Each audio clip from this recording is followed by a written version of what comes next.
Hoy vamos a hablar acerca de la energía hidroeléctrica. ¿Sabes cómo se genera energía a través de saltos de agua? ¿O que las centrales hidroeléctricas también pueden servir para almacenar energía renovable? Descubre todo esto en los próximos minutos. Soy Rubén y esto es Sígueme la Corriente, dentro cabecera.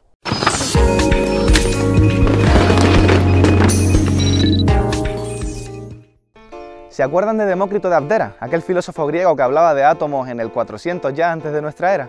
Pues resulta que el tío tiene Twitter y me sugería hace unos días que por qué no hablaba de cómo se genera electricidad en saltos de agua.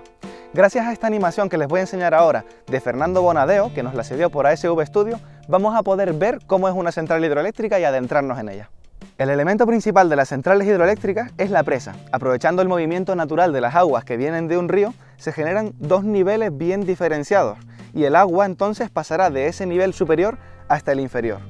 Desde allí entonces seguirá su curso natural, es decir, que el hecho de que pase por la central hidroeléctrica no va a afectar en absoluto a sus usos posteriores.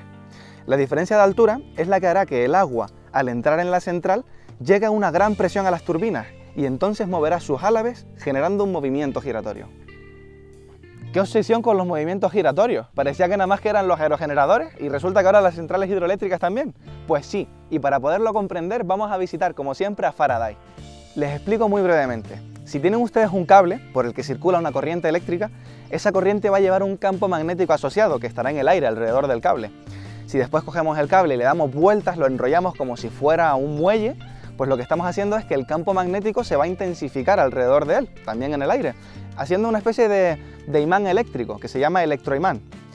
Ahora imagínense otra situación en la que por ese cable no circula electricidad, pero tiene igualmente esa forma de muelle.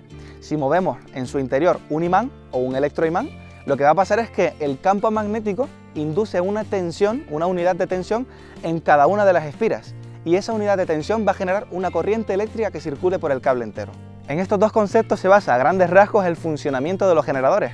El movimiento rotativo que comentábamos antes, que se daba en las turbinas de la central hidroeléctrica, va a accionar un eje, va a hacer que gire un eje, y ese eje estará conectado a una máquina eléctrica, un generador.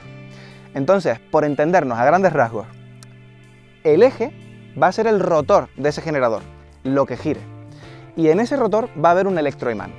Ese electroimán, como el que comentábamos antes, va a generar un campo magnético giratorio que va a inducir unidades de tensión en el bobinado de la máquina eléctrica, y esas unidades de tensión van a generar la electricidad que después irá al sistema eléctrico. ¿Más o menos me siguen? No se preocupen si no, porque más adelante haré un vídeo mucho más largo explicando estos conceptos. Pero además de aplicarse en zonas donde hay ríos y que el caudal natural del agua es el que alimenta las turbinas, como comentábamos antes, se puede aplicar también en zonas donde no hay estos movimientos de agua.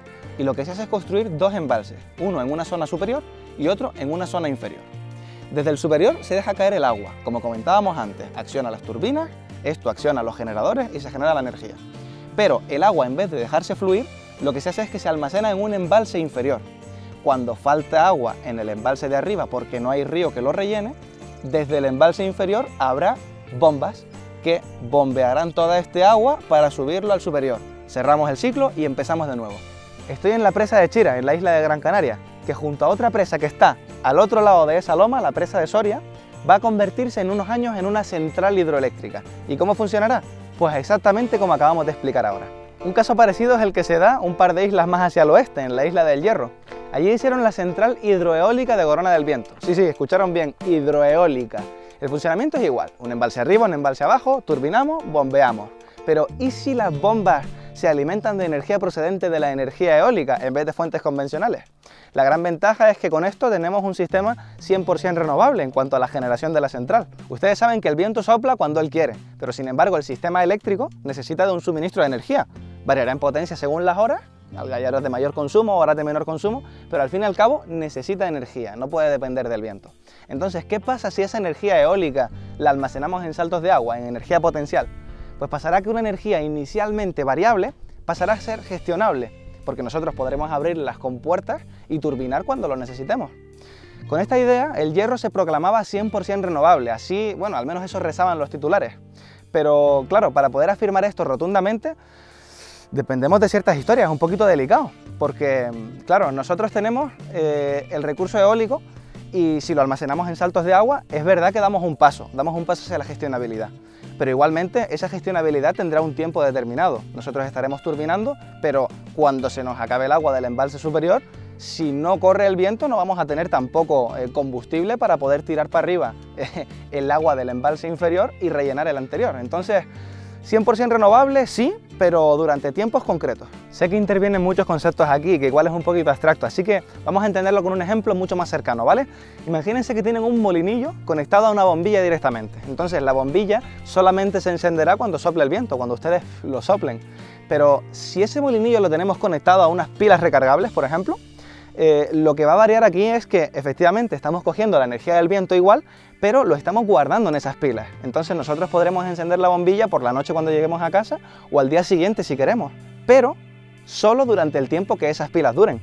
Si mientras nosotros descargamos las pilas el molino no tiene viento que genere la energía para recargarlas, pues ellas van a ir gastándose. Y una vez se gasten, si siguen sin tener viento, no podremos encender ninguna bombilla. Habrá que meter si acaso un motor, quemar combustibles fósiles y ya no es 100% renovable. No podía faltar un pero, y precisamente es ese pero el que nos fastidia. Pero bueno, aún así, la central de Corona del Viento, el pasado mes de febrero, consiguió alimentar a toda la isla del Hierro durante más de 24 horas seguidas, que de por sí ya pues, es un éxito rotundo que no se debe ver ensombrecido por eslóganes que buscan más impresionar que explicar la realidad. Así que ya sabes cómo funcionan las centrales hidroeléctricas, un ejemplo muy curioso de su aplicación y además que no te debes dejar engañar por los titulares de periódicos.